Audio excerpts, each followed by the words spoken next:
The cichlid aggression in my 75-gallon South American tank has gotten absolutely out of hand, and it's thanks to my buddy Jamar here.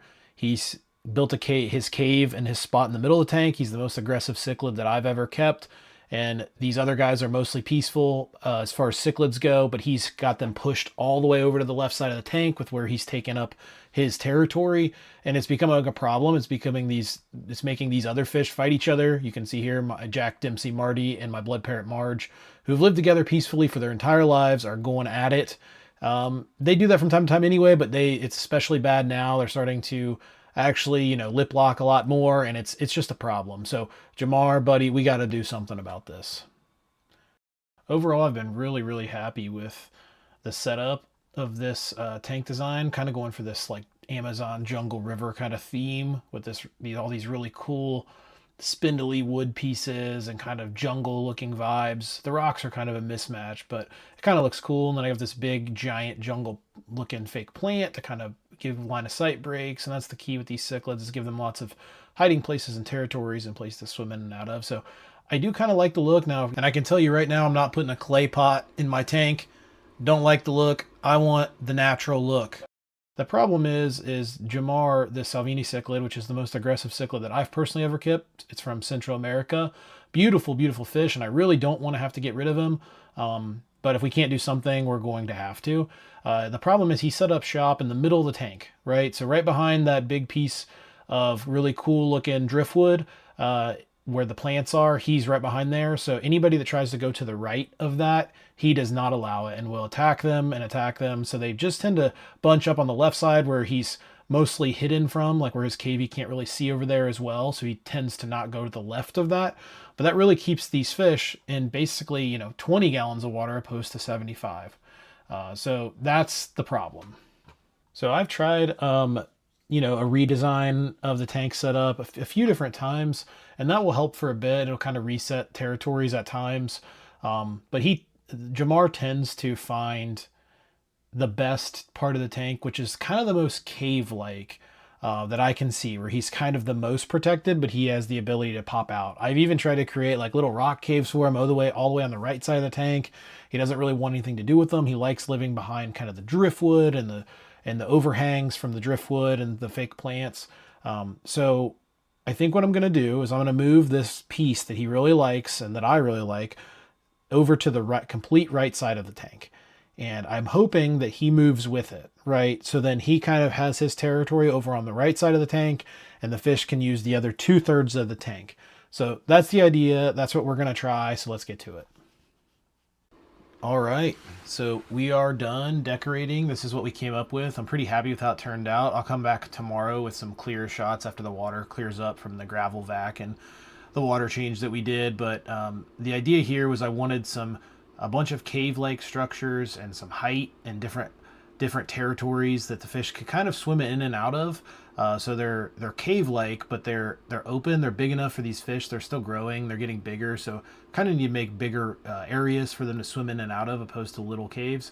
And there's a lot of them. So, over on the left, lots of different driftwood kind of overlapping. And I like that. It gives it a lot of depth and natural look, which is what I wanted to keep with this Amazon kind of underwater Amazon rainforest jungle look and theme with these cichlids. So right now the fish are kind of reestablishing their territory. So everything kind of resets. The normal hierarchy is the blood parrot, followed by the Salvini, followed by the Jack Dempsey Marty, and then everybody else is kind of a little more peaceful and kind of fall in place. When I reset the decorations, though, everything's kind of haywire, and they're trying to reestablish themselves higher on the hierarchy. So Marty especially gets aggressive. He's normally pretty docile and only fights to protect himself, but he is definitely trying to reclaim the best part, which I think is what the Salvini likes, which is the piece that I put in on the right there. He seems to be trying to take that back corner. So that would be really cool to shake things up, and if he did take the back corner. So we'll come back and see what happens. All right, so it's the next day. The tank has cleared up nicely overnight, and the fish have definitely had an active day, and they have reestablished territories. And Jamar did take the cave system over on the right, the big piece of driftwood that I wanted and expected him to. You can see him kind of poking out of his little territory there. So that's great. You can also see, though, that the fish are still grouped up on the left. It's better now because he's over on the right, so now they're grouped up maybe in the left 50% of the tank, or maybe even 40%, versus before they were in maybe 25% of the tank. So that's an improvement. I'm happy with that, and I'm really happy with how this looks, and the fish seem to be liking it a lot better. Seem a little bit more comfortable with all little territories and caves they can swim in and out of, especially on the left of the tank. So if anybody has any tips, though, on reducing cichlid aggression, or anything you think in my situation may help, especially with how it comes to decorating the tank and what I could do to keep the Salvini in here, let me know. I'm all ears. You can see Jamar still will come out and just, still has an open view kind of the middle swimming space of the tank. So he'll come fire out, and he doesn't do it constantly, but he does fire out, which tends to keep them locked over to the left where they know they're safe, right? If they drift out into the middle, they're viable to get attacked by the speedster, Jamar. So I have one idea. I think I'm going to go into my my rocks and wood stash for tank tails, and see if we can put something together here to, now that his territory is established, to maybe try and keep him from attacking the fish as much as he is. So I'm looking for a large rock to kind of block out that middle section of the tank a little bit so he can't cut behind, and it's just a higher line of sight break that kind of box in his cave on the right just a little bit. And I think that will help the fish kind of use more of the middle of the tank. I don't have any rocks that kind of big river rocks that match the other rocks in the tank that are tall, but I do have some big rocks that are I guess kind of cool, but they are definitely going to stick out like a sore thumb in this tank, and they're pretty ugly as far as this tank goes. Have some ideas for how I could use these in the future. They actually were delivered to me when I thought I ordered something else, and I decided not to return them and figured I could maybe do something with them. So you'll see I'm trying to position these rocks. I have two of them, two big ones here that I'm going to stack up to try and kind of box in this territory back here. This is interesting because I've never really done decor like in this style before, where like a fish has established a spot and then I'm trying to like change the spot and then hope they stay where they're at. And it's not going to look natural just because of the nature of this rock, but I am trying to make it look as natural as possible. And not just to box him into a hole either. So I'm hopeful, and a lot of times, sometimes with these cichlids, when they feel safe, they feel like they have a good cave or have a spot that's theirs, they actually are less aggressive, I've noticed. So I'm hoping that's what happens here.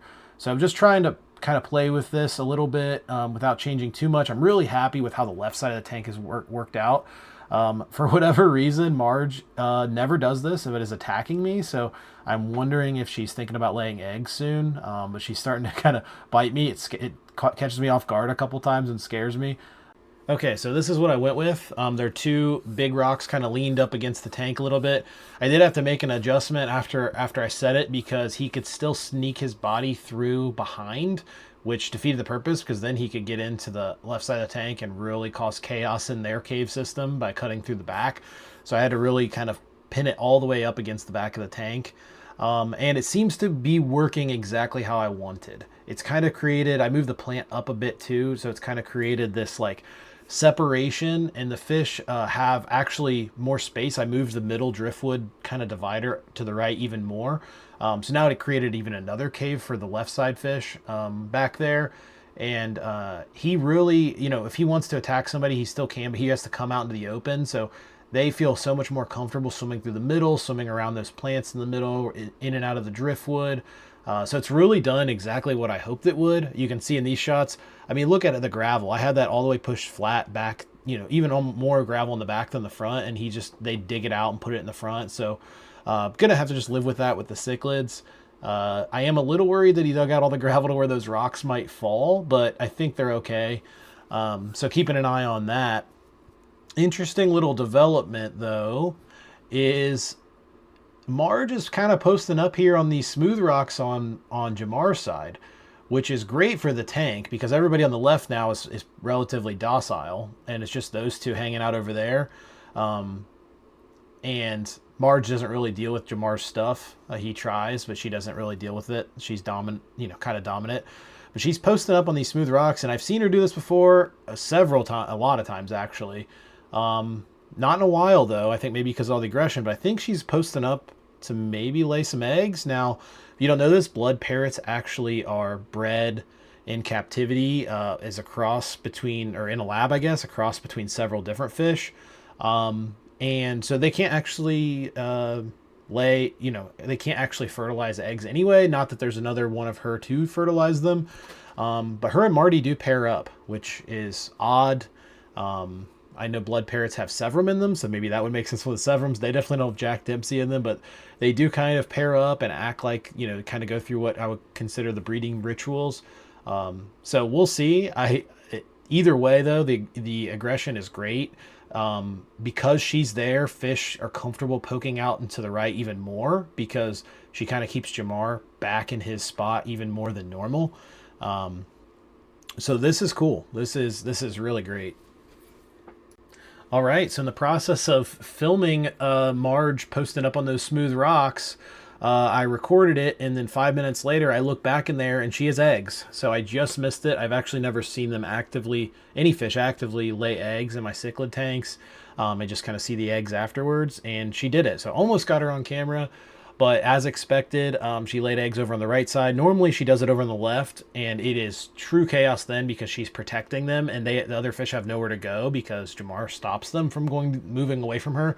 So this is actually probably the best state this tank's been in a long time. It'll be interesting to see when those eggs don't hatch in the next day or two and they get eaten, if what happens. But from what I can see is the ugly rocks need to be replaced with rocks that fit the scape because that experiment worked, right? So I'm very happy that I tried that, even though it doesn't look good. I know I can go get a big gray rock, right, that fits more, black rock, whatever, that kind of fits this theme. And I don't know if the saga of Jamar has ended yet.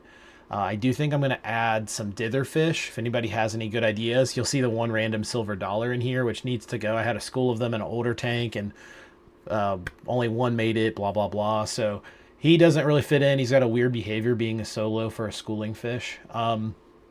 But if anybody has any ideas for some ditherfish that aren't silver dollars, I don't really like them. They get too big anyway. I have an idea. I think I know what I'm going to do. It's going to be a little unorthodox. The fish are from Asia, not South America, and I've never actively seen too many people keep them with cichlids. But it was an idea of a guy at my pet shop, and they're really cool fish that are aggressive, that are normally in community tanks that shouldn't be. They're schooling fish. Lots of clues there if anybody knows what I'm talking about. Feel free to take a guess, or if you have any other ideas because I haven't bought them yet. So if you're still hanging around, I hope you enjoyed my tank tale of my aggressive Salvini cichlid Jamar. It mean a lot to me if you would like and subscribe on the video. Got a lot more tank tales coming. I'm not sure if the story of Jamar is over, but for now, it is a happy ending.